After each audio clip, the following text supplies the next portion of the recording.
Hello and welcome to episode number 205 of the ETPHD Team podcast with myself and Bekka. Hi Bekka, how are you? Hello, I'm great. How are you both? I am great, thank you. How are you, Anna? I'm really good, thank you. I have just having one of those mornings, where you feel like you're on it. Yeah. So I need to make the most of it before it inevitably goes back to normal. Well, it's fine if it does. It's 10 a.m. and you feel like you've had a really productive morning. So even if it calms down for the afternoon, well done. Not that we base our worth on productivity, obviously. Oh no, never do that. But yeah. What's your secret, Anna? Oh, I wish I knew. I genuinely wish I knew. I'm just going to take the wins as they come. Oh, I have been for a run this morning and that's about it. But it was delightful. I've been doing, I think I said on the last podcast, I've been doing mindful running. And today I just swapped it out for Taylor because right now I'm just in a Taylor vibe because she's on tour. So my entire TikTok is Taylor fans. And so every time I open TikTok, I'm just like, oh, she's just great. She makes me so happy to be a woman. She's just like, you're just great. It's just, yeah, very wholesome. So I've spent all morning singing out loud Taylor Swift. It's been a good time. I can just imagine you running, singing at the top of your lungs. I do. I mean, to be fair, I've never seen you run, but I just imagine it's going to be like Phoebe. I'm afraid. I'm sure it's not, but that would just make my day. I mean, to be fair, you're not far off. You're really not far off, because I'm like, well, I'm never going to look like a serious runner, especially because I don't have running clothes. So I run in an old pair of glutey wear leggings that kind of fall down a bit, that have lost their elasticity, and then this jacket that I got when I used to work for Powerade as a sports scientist when I was 24, and it's got Powerade written on the back, and then because my curly hair is all wild, that'll be bobbing around all over the place. I don't look as good as Phoebe does when she runs like a wild woman, let me put it that way. So it's a vibe. I think once you have a good sports bra, the rest will work. The rest will fall. For sure. There's the leggings falling down. Do you not find that it takes so much energy? Yeah, but you're tired afterwards. Not that I run that often, but yeah. Yeah, but I'm at the point in my life where I just leave them. So that I'll have a saggy crotch and I'll be like, it's fine. I'm quite the vibe, honestly. If anyone ever sees me running, it's not a good time. But I am having a good time, and that's actually what matters. So it's fine. Okay, let's get cracking on the questions. Anna, do you want to go first? Sure. How to add variety into food plan. So this client, when she says food plan, she schedules, plans out her meals for the week, not anything that I've set, just to clarify. How to add variety? Yeah. I think set yourself a little challenge of introducing maybe 2 to 3 foods every week across the week. So even different veggies that you haven't had in a while, or changing up your veg, I think, does a whole lot. It can transform a meal, can't it? Yeah, just veg and fruit. If you're just oh, I normally buy apples, maybe I'll buy nectarines. Or I know I always have blueberries and raspberries, whereas now I have cherries and stuff, and I'm like, oh, my yogurt seems so interesting and different. But and changing toppings of things, I think can do a whole lot. Yeah, browsing the supermarket. Yeah, I think the struggle with it comes, if you have a struggle with it, comes from not knowing what you like anymore, because you've maybe been restricted for so long. So you've always just eaten the same types of foods, and so when you go to the supermarket, you just go to where you know that you need to go. So it's just spending a bit of time down the aisle. And for example, this is me talking about my chickpea bags again, but for example, if you go down the aisle, it's got rice and stuff, and you would normally buy, maybe you buy microwave rice. Could you buy microwave greens instead, or microwave pulses? Just think about the stuff that you normally get and then just switch it out for an alternate version. Or if you normally buy seeded bread, could you buy olive bread for a change? Just try some different stuff, and I think, who cares if you don't like it? Then you can have something else. I think that's I remember working with someone once, and she had this fear around trying different foods because she was like, I don't want to waste anything, and if I don't know if I'm going to like it, then I get really frustrated because it's a waste. And kind of allowing yourself the grace to say, well, if I don't like something, I can I won't buy it again, or I can feed the ducks with that olive bread, or actually, I don't know if you can feed ducks olives, you know what I mean. Giving yourself the grace to have a bit of food waste because it's not something that you do often, and that's okay. Yeah. I think I saw Roz this week. She gets a veg box, doesn't she? And that might be a good one. Or just thinking, okay, like what's in season right now, just as a way to introduce different things. Yeah. I started putting feta into my salads and they transform them. I love feta. Oh, that is a great shout. That is a great shout. I saw fats something like go ahead. No, go ahead. I was going to say like avocado fats and all those, even nuts and stir fries and stuff can transform them. Go ahead, what were you saying? Like a peanut in a stir fry. Yeah. I saw something on Instagram this morning and it was somebody making like a scrambled egg thing with pesto and stuff, and she put feta in it, and then it was on like sourdough toast, and I was like, that's so simple, and yet people don't do it. But I think you've hit the nail on the head in the sense of two people who are often like, well, I don't know the calories of that, or I don't feel like I don't have the awareness of the calories of something, so I'm not going to have it. And maybe especially if you're moving away from tracking, you're like, well, I'm just going to eat the foods that I know the calories or the energy content of or the macros of, and it's like then you're still kind of hiding under that control in your intake, but under the guise of eating more intuitively. So challenging yourself to have something like feta or seeds and nuts where you often wouldn't have them when you're coming from a diet background or a restrictive background can be it can be challenging, but a good challenge. I think that's such a good point. Okay, Bekka, question. Okay.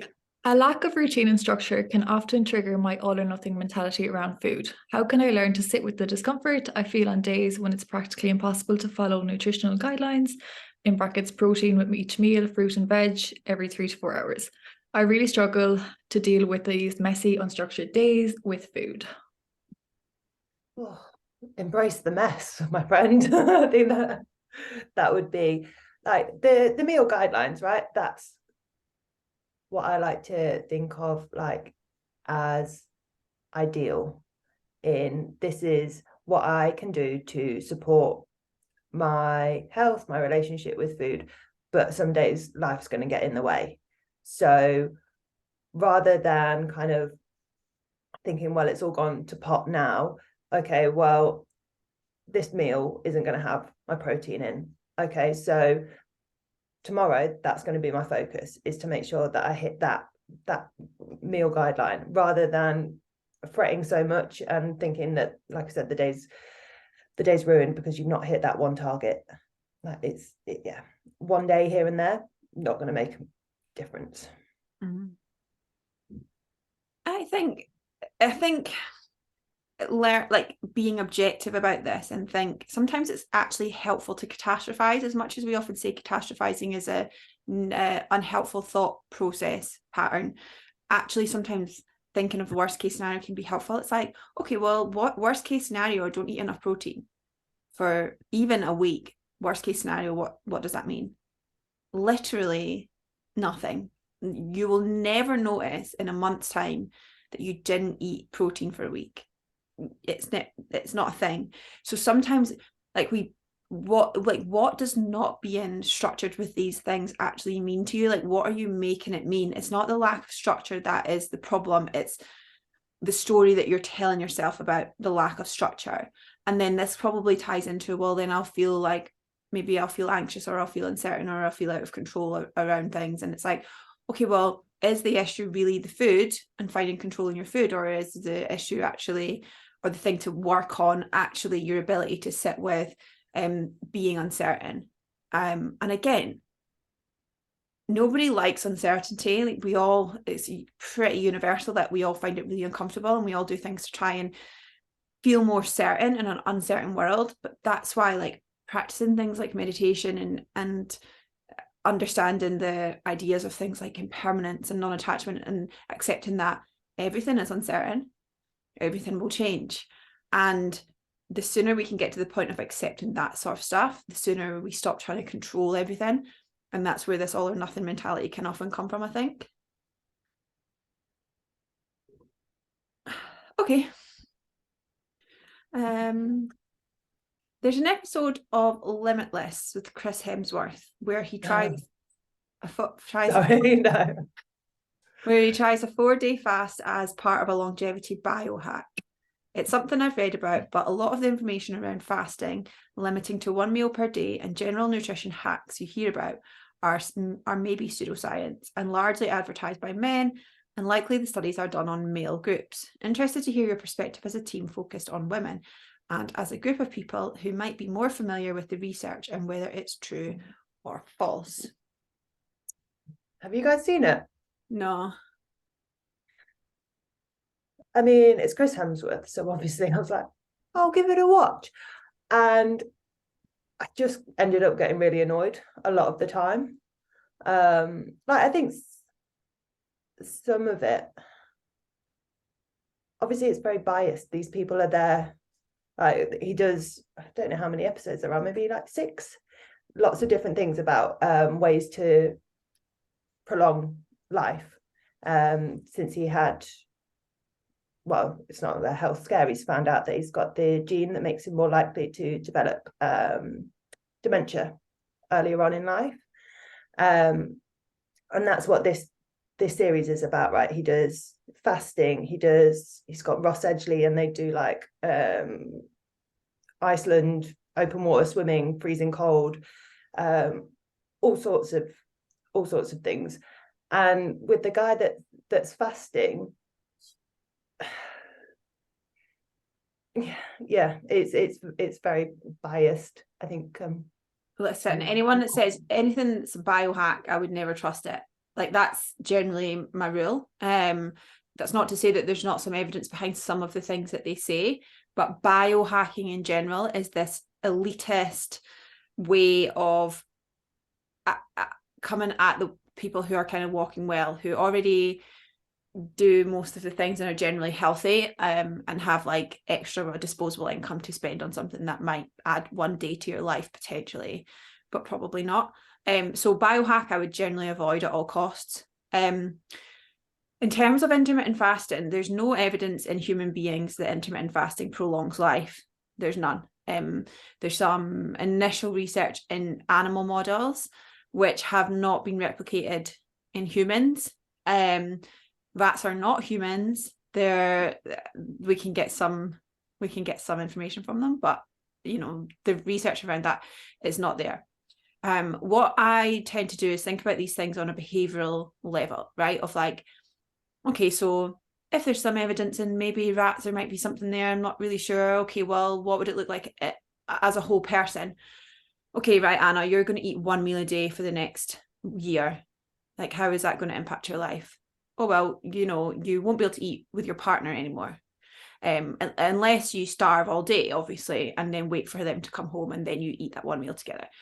Okay, so that's probably going to mean that you're a bit like preoccupied by food during the day because you're hungry. So that might impact your work because you can't actually function properly. And what also might happen is that because you're only eating 1 meal a day, you're probably going to be pretty hungry. So chances are you're going to overeat that little bit at dinner. You're going to be a bit mindless and you might eat way beyond fullness because it's the only chance of getting to eat. What also might happen is that you might have that 1 meal a day in the evening because that's when your partner comes home. Something that we know physiologically happens is that our bodies are actually slightly less tolerant of carbohydrates in the evenings. And actually, if we were to do anything with our nutrition for our health, the ideal thing would be potentially have more calories in the day, earlier in the day, and slightly less at night. And so health-wise, actually, what you're doing there by having this 1 meal a day in the evening is flipping things on its head physiologically in terms of what is optimal. So then when we take a step back, it's like, is this the right healthiest thing to do? 100% not for pretty much everyone. I think in this program you've said you've done a 4-day fast. Again, there's no evidence to say that fasting for 4 days is beneficial. And again, you can kind of extend that out in terms of what does that look like behaviorally if you do a 4-day fast. We know from intermittent fasting research that if you do, if people know that they're fasting for a day, they often will tend to overcompensate their food on the day before and the day after. And also they'll tend to undercompensate their exercise. So they'll tend to reduce their physical activity the day before and the day after. So if you're thinking of doing a 4-day fast, realistically, what is that going to look like behaviorally for you before and after? It's never something that I would recommend. The research isn't there to recommend it. And more often than not, the potential behavioral outcomes and potential psychological outcomes that come with it, it's just absolutely not worth it. And then again, biohacking is just generally, I hate it. I've got a big bugbear about it. Okay. Anna, question. If in a slight deficit, does hunger become less over time? So this client is doing gentle fat loss. Yeah, well, so you're likely going to be hungrier. Some people are hungrier at the start of a deficit. So maybe the first week you might notice changes in hunger, or let's say if you change your meal timings, if you're kind of widening the gap between meals and you're used to always eating at, let's say, 1 p.m, but now you're eating at 2 p.m, then you might find that you're hungrier, but you'll sort of adjust to that. But also if you're in a deficit, some hunger at certain times is pretty normal and to be expected. But does it lessen over time? Yes and no. Yeah, I totally agree. Like the initial part is you're always quite hungry, and then once you get used to it, it's fine. Realistically, I don't think it gets lower beyond that. Things that might happen are over time, what you see is like slight changes in hunger hormones and your NEAT levels and things like that, and they can have an impact on your hunger. So for example, our NEAT sort of naturally starts to reduce, so your expenditure naturally starts to go down. So your hunger may slightly go down, but actually also what happens when we lose body fat is hunger actually starts to go up because we reduce our body fat levels, and leptin is predominantly stored in our adipose tissue and released from our adipose tissue, i.e. our fat cells. So as we lose our body fat, our leptin levels start to go down, and leptin is actually helpful in regulating our hunger, reducing our hunger, and also in helping us feel satiated after a meal. So the longer you diet and the lower body fat levels you have, the more likely you actually are to be hungry. And there's lots of contributions to this. What you might find over time of dieting is that you get better at increasing your volume, and you get better at increasing your protein and your fiber, and actually, so then you get better at managing your hunger, or you get better at being more mindful. Or potential opposite, when you're super hungry, you're less mindful, so you eat quickly and then you get hungrier. So there's so many like potential contributors to it. But like you said, Bekka, if you're dieting, you're going to be hungry sometimes. That's why I don't do it. I know. I was just thinking, I was like, no, I can't remember the last time I really like had to sit with it. It's funny, isn't it? Like, the thing is it's when you're like losing body fat, either for aesthetic goals or for your health, and getting comfortable with feeling hunger is really, really, really important.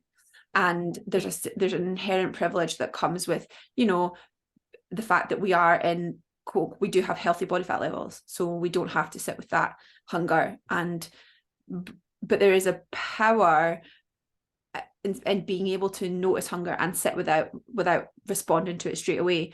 Now, on the wrong ears, that could sound like Emilia saying, you know, ignore your hunger. That's not what I'm saying. But I think sometimes it gets a bit lost in like anti-diet messaging and stuff like that, of like, oh, don't ever try to curb your hunger, just eat.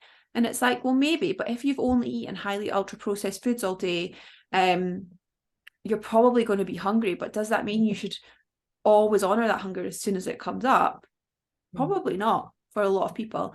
Again, maybe if you're trying to gain weight, potentially. There are so many different circumstances in that, but being able to sit with hunger is an important thing to be able to do without murdering anyone around you. And I think obviously important for fat loss, but also important in so many people that have struggled with overeating, with binging, have that fear of them becoming too hungry. And initially, obviously, we work to reestablish and get used to kind of where that sweet spot of hunger for you is, but then actually kind of building that trust in yourself that you can sit with it a little bit more and then still eat mindfully at your next meal. So important. Absolutely. Bekka, how do I convince myself that I can change? I've struggled with the same things my whole life. What's different this time?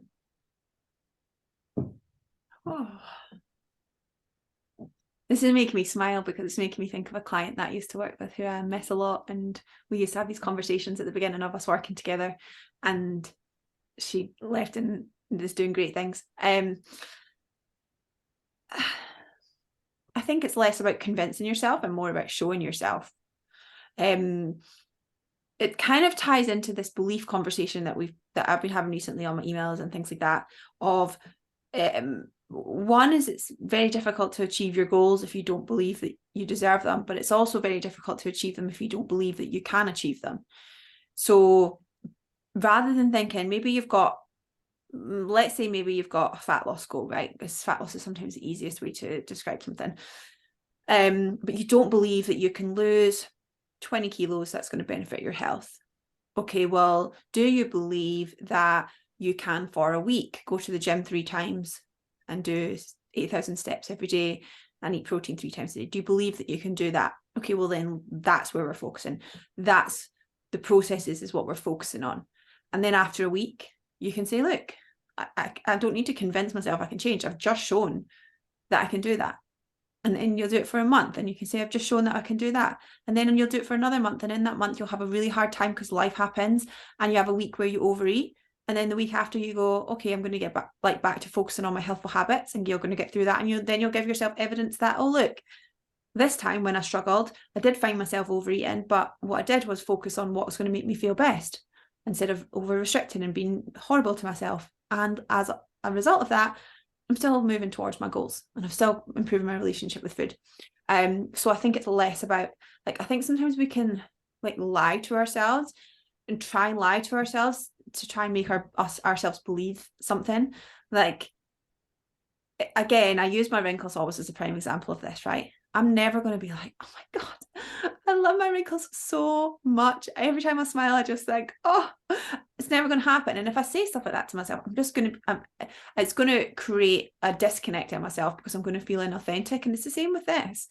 If you're like, I totally believe I can do all of this stuff and you don't, I don't really buy into that. I think that's a bit kind of reductionist mindset coach. You can do anything that you put your mind to type of thing, which I don't really necessarily agree with.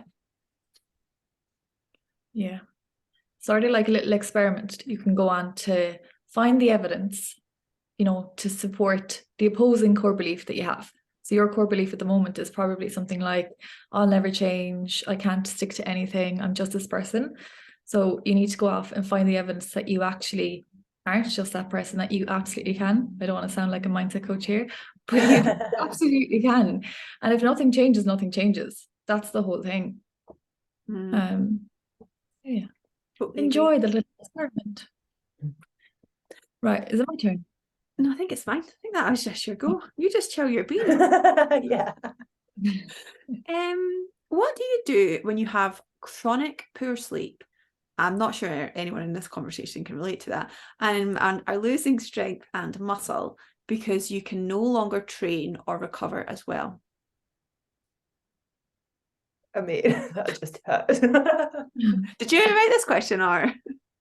I mean, maybe I dropped one in.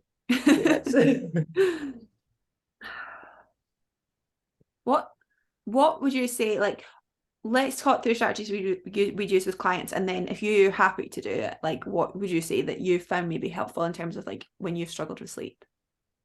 I think, one of the most important things is showing yourself some compassion, right? Of this, you're doing your best, and as obviously focus on your sleep hygiene. Make sure you're doing everything you can to support your sleep, your quality of sleep. So managing your blue light in the evenings, not having caffeine after lunchtime, keeping your room cool, sleeping with an eye mask on, maybe meditating or doing some yoga nidra before sleep, journaling maybe if you've got a lot on your mind, going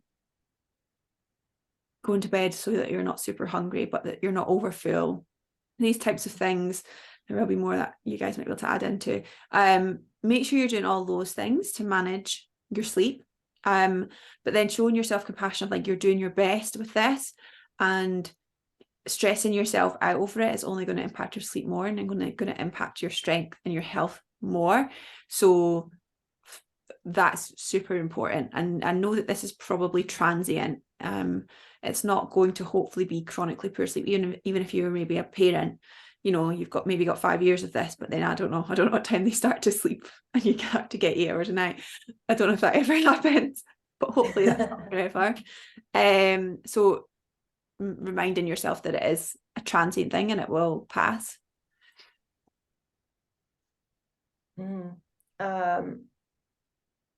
I think for me, when it came to sleep, the best thing I did was just accept, like you said, that it is, this is a rubbish night's sleep. But rather than lying in bed and getting so worked up about it, I'd maybe get up, go to the loo, have a drink, but like just ticking off things that might help. Reading a few pages of my book and then trying to go back to sleep, rather than, like I said, just lying there and be like tossing and turning, huffing because you're so annoyed that you're not sleeping. And do you ever like count down and you're like, well, if I fall asleep now, then I'm going to have, but if I'm awake for another 10 minutes, then that's even less sleep. And like, look, just accept. And then I think, like you said, the self-compassion side of things, yes, there will be days where perhaps you really just don't feel up to going to the gym, but find that middle ground in that movement's probably going to help how I sleep, and actually getting outside in the first part of the day is probably going to help your sleep later on. So you might not have the energy to go to the gym, but doing something that's going to help you. And then I say this, probably should practice it a little bit more in terms of like fierce self-compassion. And okay, I'm not going to go and do my plan session, but can I go and do 2 or 3 movements in the gym? The weights might be lower than maybe I'd programmed or was expecting to do, but again, just doing something for your body that you again is going to help, kind of potentially help sleep, provided it's not super close to your bedtime. It's a tricky one, but ride through it. Yeah, I mean, the practicalities of things like having potentially even intentionally programming shorter sessions or fewer sessions. If you were maybe training 5 days a week before, can you reduce that to 3 days a week, 30-minute sessions, so that when you go in, you're kind of like, okay, I've only got to power through this half an hour rather than powering through like 5 days of 1 hour sessions. So being practical in your programming, and I'm sure that Steph will help you with this. But also doing things like having caffeine an hour before, having some carbohydrates 30 minutes to an hour or so before, making sure you've got your music there, like so that you're really kind of in the zone, ready to go in and do it, and like you're making it a thing, as opposed to just putting it off, because the longer you do that, like the less likely it's going to happen. I did that yesterday, and I thought, right, I had a call in the morning. I thought I'll go straight after my call between now and my next call. And then I didn't. What I did was just I kept saying, I'll just have one more piece of toast because that'll give me like a bit more energy. I'll just have one more, I'm making a third calf coffees at home. I'll just have a third calf coffee. And then by the time I got to the gym, it was an hour and a half later than I normally would. But the session was so crap. And I thought, done all this stuff of like making sure I had extra toast and all of these things. And realistically, because I just told myself, I kept putting it off. By the time I got there, mentally, I was just like, I'm not really here. And sometimes, so it's just really about thinking, right, I'm going to do it at this time, and I'm going to be really intentional with it, which is hard when you're tired, I know. Anna, question. Sticking on the training theme, if you're short on time for a workout, what are the non-negotiable moves to get the most out of the time? There aren't really any non-negotiables. Things that I would include would be like a squat pattern. Ideally, I would do a full body session, and I would do a squat pattern, a hinge pattern, thrust. Ideally, I would do a vertical press and a horizontal press, and then maybe a pull. That would be it. If you've got the time to do those things, and in terms of pulling, I mean, it depends. Like, that's me personally, and for most women that I program, it would be like that, with slightly less emphasis on pull movements and more on push, usually because of people's preferences. But you could change that like around a little bit, and realistically it's not going to matter if for one session you're not doing all of those like movement patterns. Trying to like brush off PT brain. Am I right? Antagonistic. Is that what I mean with supersets? So it'd be like maybe you superset. Yeah, no, that would work. Superset like a chest press and a row, or split squat and a RDL. So you're hitting like alternative muscles that aren't going to fatigue too much in that superset, and obviously superset's going to keep things nice and short and sweet. Yeah, don't superset like, I'm trying to think of an example. Don't superset like a shoulder press and a chest press, for example. Like you want to, yeah. Or you can superset obviously upper and lower. An absolute favorite. Okay, Bekka question. Hey, I'm committing to prioritizing my relationship with food and spending time with my family at the moment, and putting fat loss on hold. How do I get myself to stop thinking about this decision and even second guessing it?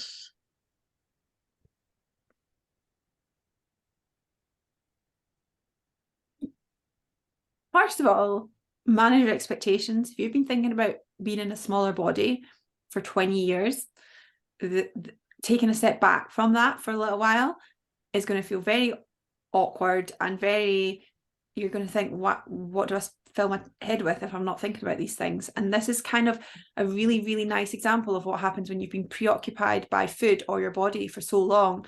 It's like, what do I fill this space with now? Because I'm still preoccupied by it because I'm not doing it. So it's really nice that you've got this awareness. And I think personally, I would focus on what are you going to fill your head with instead. So you're prioritizing your relationship with food and spending time with family.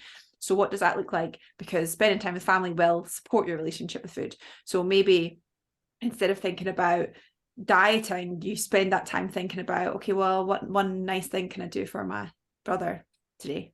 Or I don't know, or what one thing can I do to enhance my relationships today?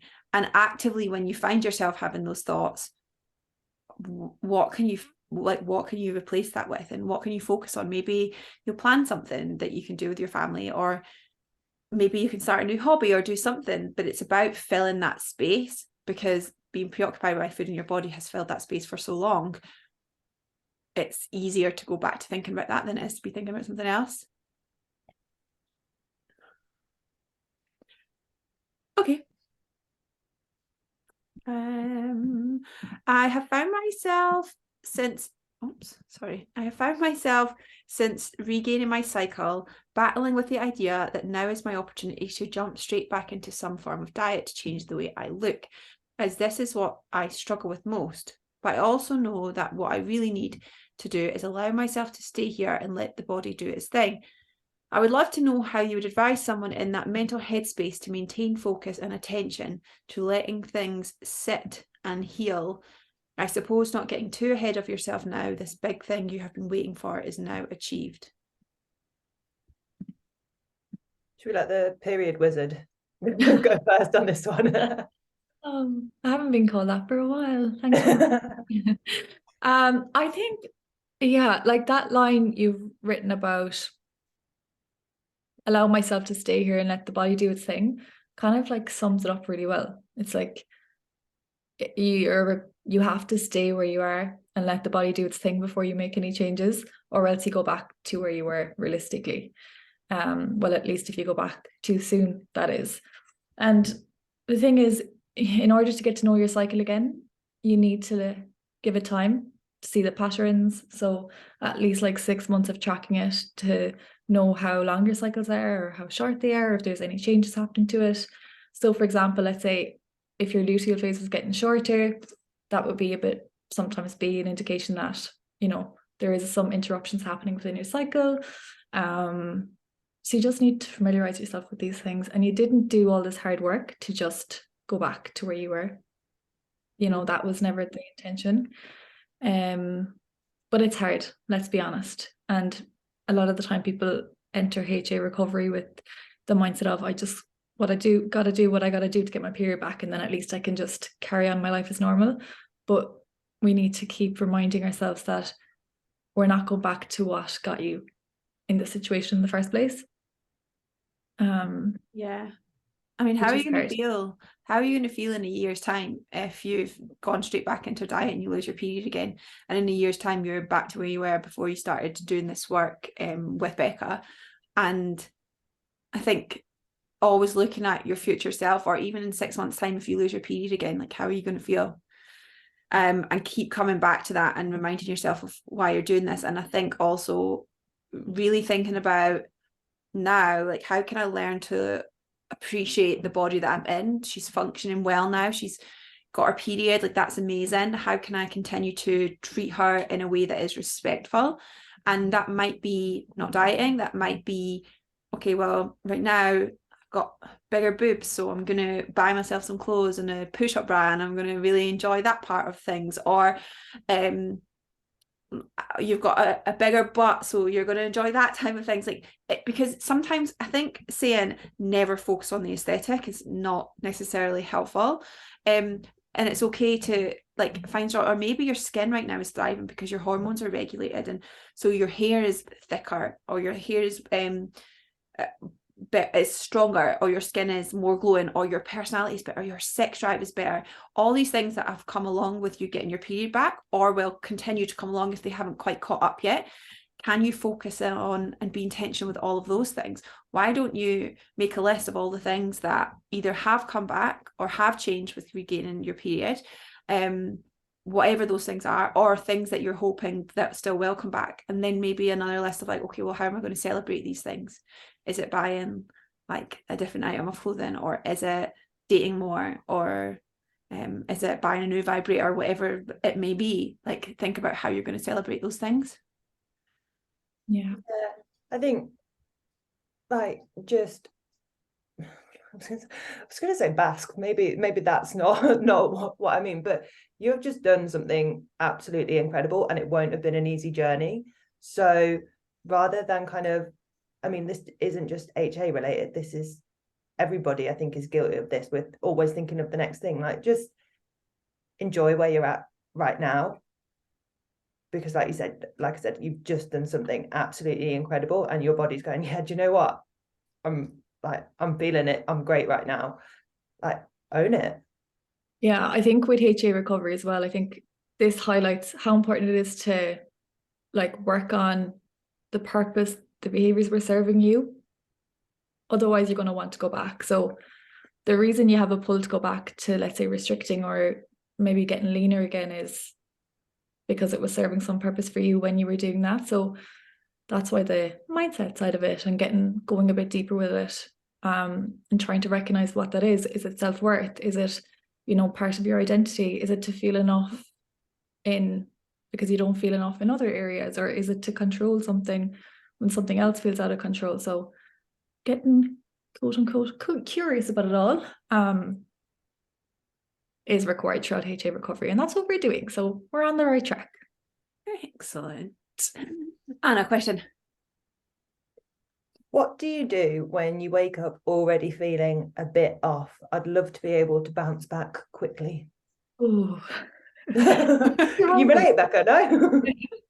No, my mom said one time, and I always find it funny. She's like, if you're having one of those mornings where you wake up, just go to the mirror and like do a fist pump and say that you've got this. And it's just the vision of her fist pumping in the mirror just gets me every time. But it's so true. It's like, I swear your mum just gets cooler the more I hear about her. she's like, just fist bump your way through. But yeah, I mean, how you start the day, like if you tell yourself, I'm having the worst day ever, this is going to be terrible, like the likelihood is it is going to be.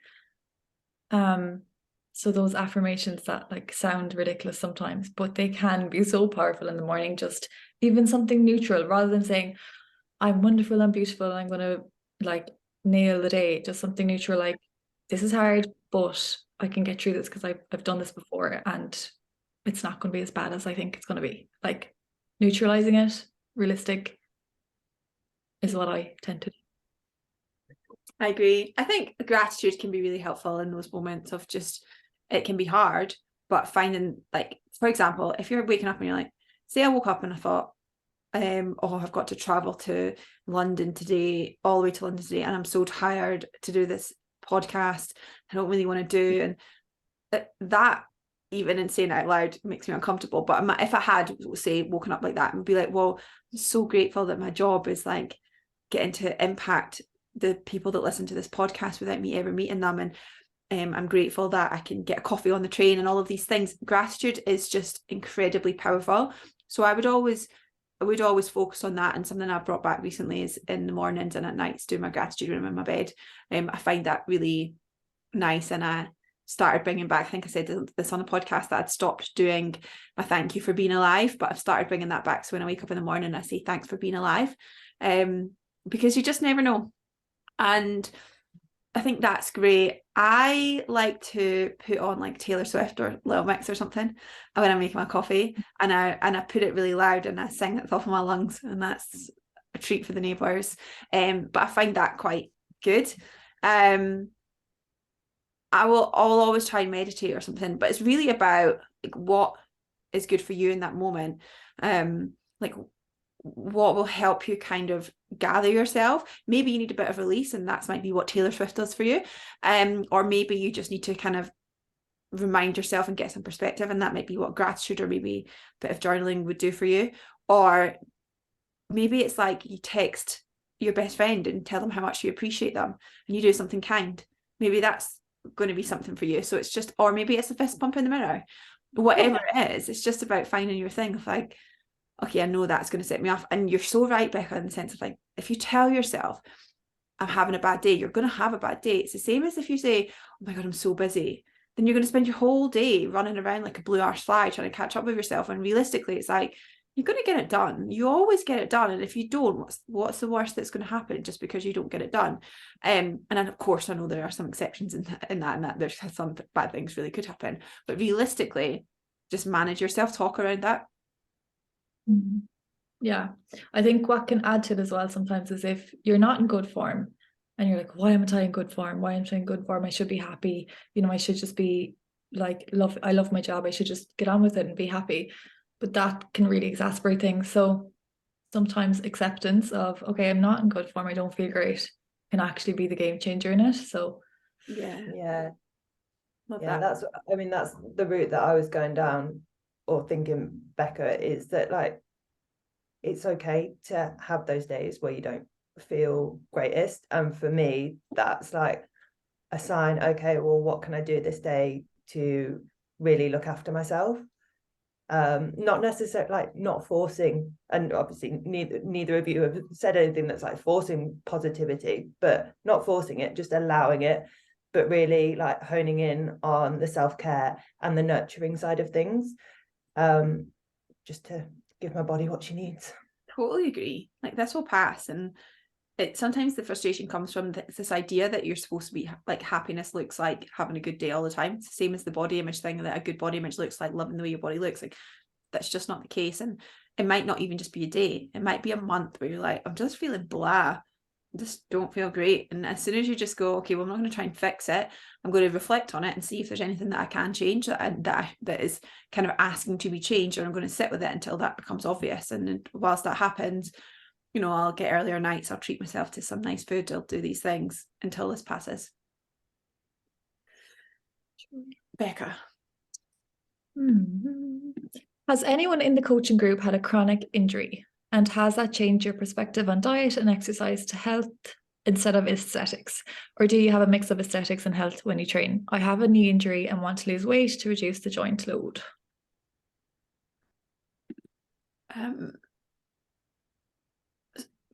I mean, I've coached loads of clients who have chronic pain, back surgeries and knee pain, and obviously in people who are with people who are in larger bodies, this does become more prominent. So it's quite a common thing that I think we've all probably worked with people in this situation. And I know that it can be frustrating. And I think often what you see is people go through a phase of body annoyance, of like, my body's failing me. You see this a lot too with like pregnancy loss and things like that. it's like you're pissed off at your body. But then once you move through that phase and you focus on body functionality outside of these things and appreciation, that shifts into, well, I'm just so grateful that I can do what I can do now, because 6 months ago I couldn't even do that. And so it does seem to be this phasic response of struggling with that and then starting to find it actually flips on its head. I've had bilateral hernia surgery where I couldn't train, I couldn't lift like a bag of shopping for 6 weeks, and then had to basically start from scratch in the gym. And I remember going under a barbell and I was so scared that I cried because I was too scared to even squat a barbell in case something happened. And that took me quite a long time to work through that. And I have a hernia now, and I don't know, when we did a training library the other day, I was like, there's certain movements like I won't do, either because it's visible or because I can't do certain lifts because it exacerbates things. So I don't deadlift anymore, for example, or I don't barbell squat anymore.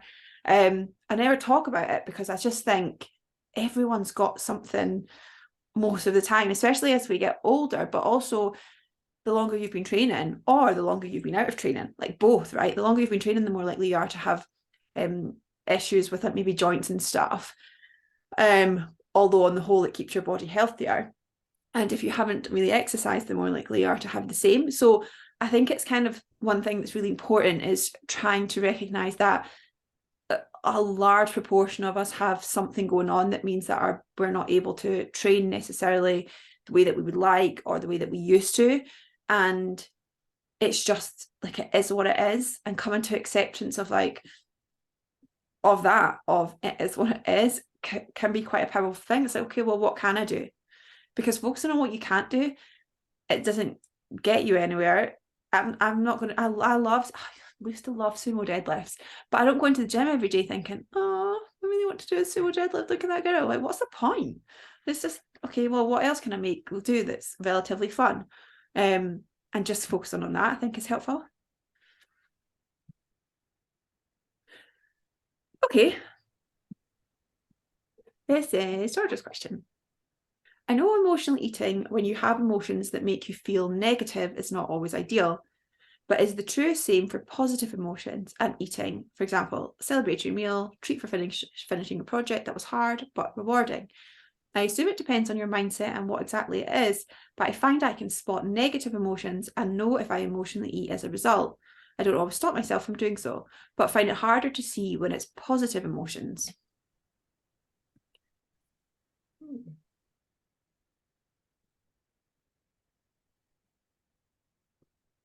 If I've understood it correctly, so it's so easier to notice when it's the more uncomfortable feelings, when it's emotion, right? So often, obviously, that is when you overeat because you're trying to avoid, distract, numb how you're feeling. So that's when it becomes more mindless. But with those kind of positive emotions, I think when it comes to food, like a celebratory meal out, is it just the food, or is it the people that you're with and actually kind of celebrating together as a whole of whatever that occasion might be? It's a tricky one, because I think that sort of thing with the celebratory meal, like I absolutely love, but I am mindful as well that I definitely fall into, I'm just going to reward myself with a bar of chocolate because I've had a really long day and you did a really great job. Like, that's okay sometimes, but equally I know that I'll feel just as good like having a soak in a bath or something like that will give me those same feelings. Anna, you're not a dog. You don't need to reward yourself with food, okay? Look, childhood, okay? Oh, do you remember that meme that used to always go around? Ugh. I am a dog, okay? Let me have my pizza. It's up there with the thing. It's up there with the don't eat like an asshole. Yeah. At the same time, I think. I used to say that, like, probably about 3 years ago. I'd be like, oh, I just don't eat like an asshole. And now I'm like, oh, that was not a helpful thing to say. But at the time, well, when you know better, do better and all that. I totally agree. I think it's hard with this because I don't 100% understand the challenge with it. in the sense of it's totally okay to emotionally eat sometimes, whether it be in response to positive or negative emotions. Generally, when we look at emotional eating in the literature, we define emotional eating in response to negative emotional states. And I use negative kind of colloquially in that no emotion I don't think is positive or negative, and I like to think of emotions as relatively neutral, and more like a data point as opposed to like a way that we must feel. But that's a philosophical thing for another day. It's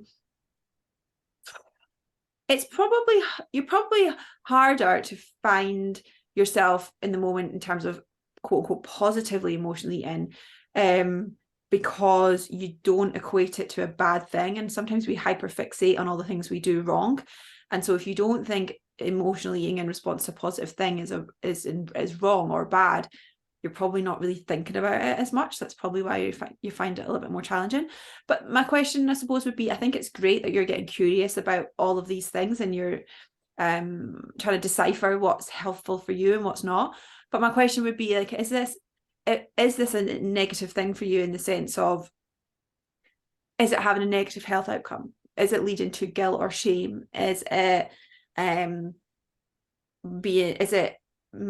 sometimes mindless eating is fine sometimes too. I think that's the thing. But is it, are you overeating mindlessly regularly in response to these things? In which case, yeah, like, let's look at this and add a pause and think about other ways that you can reward yourself or meet yourself in that moment with joy. There are so many other things that you can do. But if it's just like a healthful response to something, like, that's also absolutely okay. I suppose the thing is if you still are strengthening this relationship between good feelings in food and bad feelings in food, then we don't want to keep strengthening that relationship. But I've thought about this before in terms of kids and how, when like you celebrate a birthday by cake and all of these things, and I've always thought, as I've got older, like, is that something I would do with, well, obviously I've celebrated birthdays with cake, but I always thought, okay, well, as long as there's a balance there with kids of, sometimes we celebrate with cake and food and all of these things, and then other times we celebrate by going to the park. And it's just about having all of these different coping strategies in place. And the same is true as if you're an adult, I think. Okay, we're going to leave it there. Thank you so much for your questions, everyone. Keep them coming in. Thank you both so much. Thanks. Thank you. Bye.